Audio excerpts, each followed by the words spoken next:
jongens, we hebben een grote primeur. Hooverphonic heeft namelijk een nieuwe zangeres. En je weet zeker, daar ga je nog van horen. Dus dat is een big deal. We kennen allemaal nog Gijke Arnaert, die je hier hoort.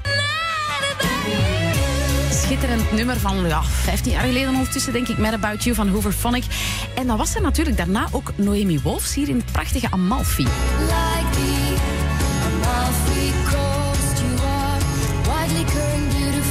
Maar dus Alex Calier heeft er hoogstpersoonlijk ongetwijfeld een nieuwtje uitgezocht. En die gloednieuwe zangeres van Hooverphonic, die hangt nu aan onze lijn. Hallo, met wie spreken wij? Hallo, goedemorgen. Het is met Luca Kruisbergs. Dag Luca, goedemorgen. Luca, mij gaat er meteen een belletje rinkelen, maar stel jezelf eens even voor, want we kunnen jou kennen, hè? Ja, sommigen kennen mij misschien van The Voice en anderen misschien niet. En binnenkort dan van Hooverphonic. Ja, absoluut. En misschien kennen van The Voice, je hebt gewoon vorig jaar gewonnen, hè? Je was niet... Ja. Je was de winnares van de editie van The Voice vorig jaar. Je zat ook in Team Alex. Bij The Voice klikte dat meteen tussen jullie? Ja, toch wel. Ik denk dat we allebei vrij rustige personen zijn nogal. Ja. En toch wel strikt op qua zang en zo. Dus ik denk wel dat matchte. Ja, en je bent natuurlijk gewoon een supergoeie zangeres. Je hebt bij ons trouwens nog toen een aantal maanden geleden een ongelooflijke versie van Creep gezongen van Radiohead. Ja.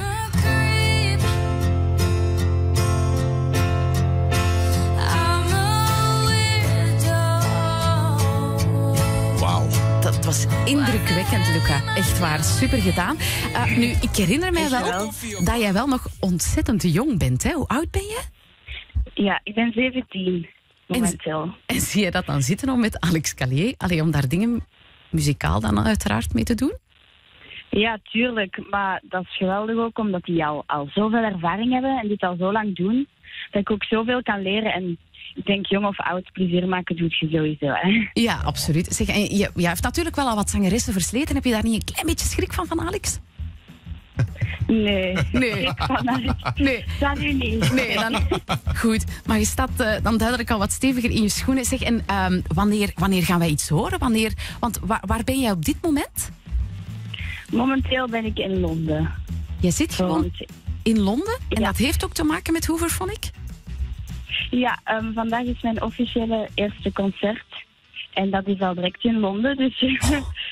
Dus je begint gewoon met die eerste concert in Londen. Hoe ben je daar niet doodnerveus voor?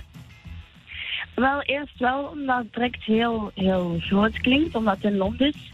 Maar als je erover nadenkt, zijn het ook gewoon dezelfde mensen als bij ons. Hè. Buiten dat ik dan moet oppassen voor mijn Engels, want die verstaan natuurlijk zo goed. Maar dat komt wel goed. Dat komt wel goed. Zeg, en is Alex Calier nu ook bij jou in de buurt dan? Ja, hij zit tegenover mij. Oh, maar geef hem eens even door. Ik zal hem eens door. Ja, is goed. Bye bye. Bye. Hallo. Hallo, goedemorgen Alex Calier. Zeg, was dat het eerste radio-interview voor Luca als zangeres van Hooverphonic? Hoe heeft ze dat gedaan? Ja, ze heeft dat goed gedaan. Je bent een tevreden mentor. Ik ben een tevreden, ja, sowieso. Maar laten we eerlijk zijn, we zullen niet op dit punt zijn, moest ik niet eerst heel zeker van mijn stuk zijn. Ik bedoel, dus we zijn eigenlijk begonnen samen om een single te maken voor haar. Ja? En ik had eigenlijk zo op een slinkse manier tussen alle liedjes die we aan het proberen waren, dat ik zo romantic de nieuwe single eigenlijk gestoken. Zo. En ik vroeg de volgende keer zo, als we die gingen zingen, van, en wat vinden dan van al die liedjes? En zij haalden dat direct van, dat vind ik echt een keigoed nummer. En ik zei van, ja, maar dat is voor Hooverphonic. En toen hadden we die dan allemaal ingezongen, die 10 liedjes zo. Toen heb ik die allemaal gemixt. En toen ik dat dan mixte, dacht ik van, wauw, dit is echt wel exact gezongen gelijk dat moet zijn. En ik had dat nummer eigenlijk al laten zingen door een paar andere zangeressen en ik was nooit tevreden. Ja. En voor mij is dat eigenlijk altijd zo de perfecte meter als er zo iemand iets zingt en dat raakt mij gewoon direct zo in het diepst van mijn hart. Dan weet ik gewoon dat ik juist zit. En dan hebben we een kleine try-out gedaan eigenlijk in Oostende, zo onder de radar. Een live concert, want natuurlijk, een Hooverphonic, ik zeg, die moet niet alleen in de single kunnen zingen, maar die moet ook natuurlijk alle classics kunnen zingen. Ja, en dat zijn er wel wat ondertussen. En dat zijn er ondertussen wel. En dan hebben we dus live een try-out gedaan. Er zijn heel veel mensen die we kennen, daar komen kijken en die worden allemaal weggeblazen. Dat was dan natuurlijk het tweede element waar we zoiets van hadden van ja, voeg die twee samen en dan weet je gewoon dat je gewoon een topzangeres hebt. Ongelooflijk. Wow. Ja, goed, je hebt ze gewoon slinks verleid, maar ik snap het volledig. Alex, wanneer gaan we het resultaat horen? Wanneer komt die nieuwe single er samen met Luca? Die komt vanmiddag eraan. Dus het is niet meer zo lang wachten.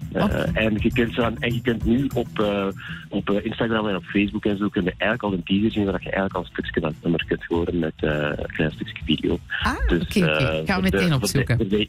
Voor de heel nieuwsgierige mensen, die moeten nu direct eigenlijk even online checken. En vanmiddag komt het er dan in zijn geheel aan op Spotify, Apple Music, Deezer, whatever. Perfect, vanaf 4 uur. Dus dat wil zeggen... natuurlijk. Ja, voilà, bij Maarten en Dorothee vanmiddag ga je die gloednieuwe single horen van Hooverphonic met de nieuwe zangeres Luca. Alex, heel veel succes daar in Londen. Goed gekozen, jongen. En benieuwd naar die nieuwe single. Fijne dag daar, hè. Bye bye.